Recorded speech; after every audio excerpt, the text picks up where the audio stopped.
Hi all, in this video we will show you how to switch to the new data guard group resource option from the data guard association. As mentioned in the part 1 video, namely multiple standby databases, this option provides multiple standby support and data guard health status using OCI console. If you do not switch to this option, then the data guard association will not allow to add more than one standby database from the OCI console. When you switch to the new Exadata API and console interfaces to manage your DataGuard configuration, the DataGuard association resource is converted into a DataGuard group resource. Your new DataGuard configuration is created as a DataGuard group resource with multiple standby support and additional new features. This change affects only the metadata used to display and manage your DataGuard configuration. Hence, switching to the new user experience will not impact your existing Exadata databases or DataGuard associations. If you have created automation that uses the existing DataGuard association API, your application will need to be updated to use the new API. The existing DataGuard association APIs will be deprecated by OCI for all users following written notification and a transition period allowing you to switch to the new API and console interfaces. Now, if you already have a DataGuard configuration, then a switch to the new DataGuard resource banner will be displayed on your database details page. This will convert the DataGuard association to DataGuard group resource link option under resources and will allow to add multiple standby databases. After the DG association is converted to data group resource, you can see all the databases that are a part of the DataGuard group family in the DataGuard group table, irrespective of whether you are on the primary database role page or any of the standby database role pages. So this behavior is unlike the previous behavior seen under DataGuard associations. This table will show one row for every database that is a part of the DataGuard group family and include the database whose page the user is currently on.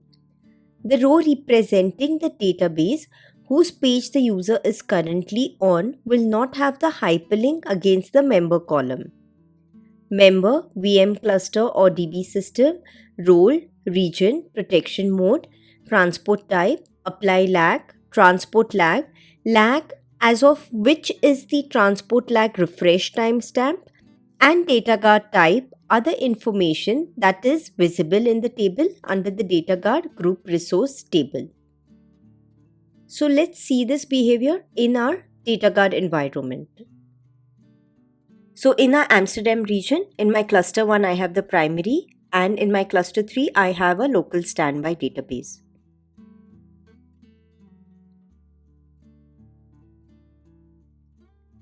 So as you can see, this is my primary database and under resources I have the DataGuard associations, which we will switch over to the DataGuard group resource. So you see here I have one local standby database showing under the PureDB system. So as you can see this, you have this option, switch to the new DataGuard group resource.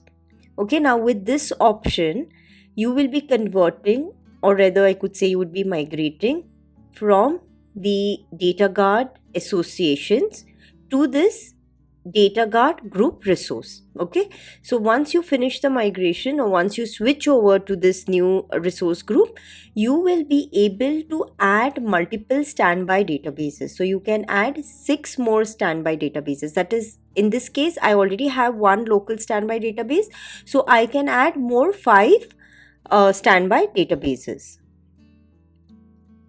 So you can click on start. Okay, so the database will go in an updating state.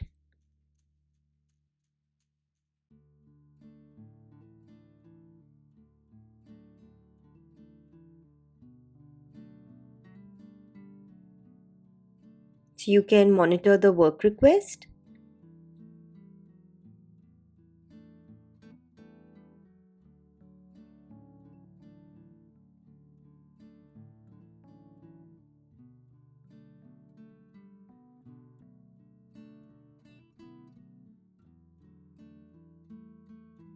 So you can see here it shows that the Migrate Data Guard Association is in progress.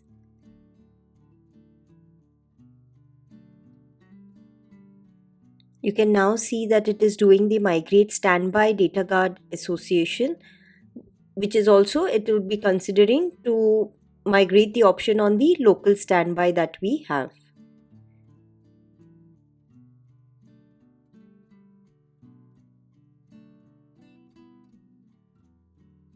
Okay, so this has completed successfully. Let's check under the database details. So the database is now available.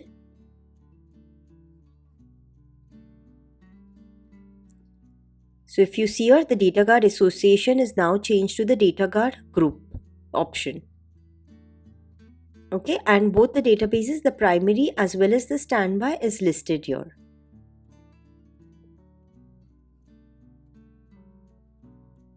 So this is the standby database, which is the local standby database.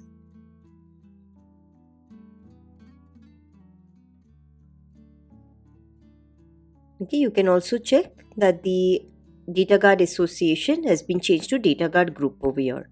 And you can again view the primary and standby. So now we are back on the primary side. We will now add a remote region standby database. So I'm considering to add this remote region standby database in my Frankfurt region. So go to Data Guard Groups, click on Add Standby. Okay, I'm clicking on the Frankfurt region. Then select the availability domain, select the infrastructure, select the VM cluster. I've considered Active Data Guard. Now since it's remote, it will be in maximum availability with async transport type. So choose the database home and the database unique name and provide the passwords and click on Add Standby. So you can see here that the second standby is already being created.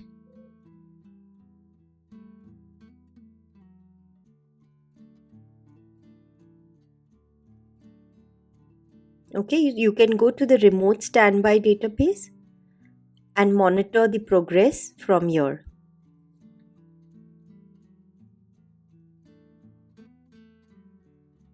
Okay, so as you can see this, the remote standby database is being created. Okay, go to the work request, click on Create Standby Database. So you can monitor the work request here. So as you can see, it is doing pre-checks for preparing the standby database on the source database.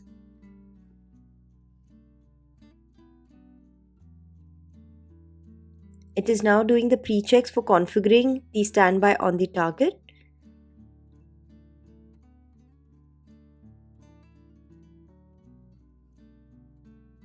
So as you can see, it has completed successfully.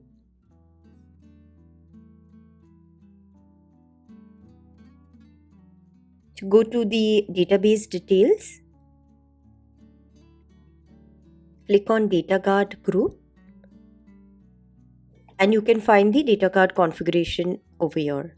So we have the primary database, the standby in Amsterdam, and then we have a remote database in Frankfurt. So let's click on the primary database and check from the primary side.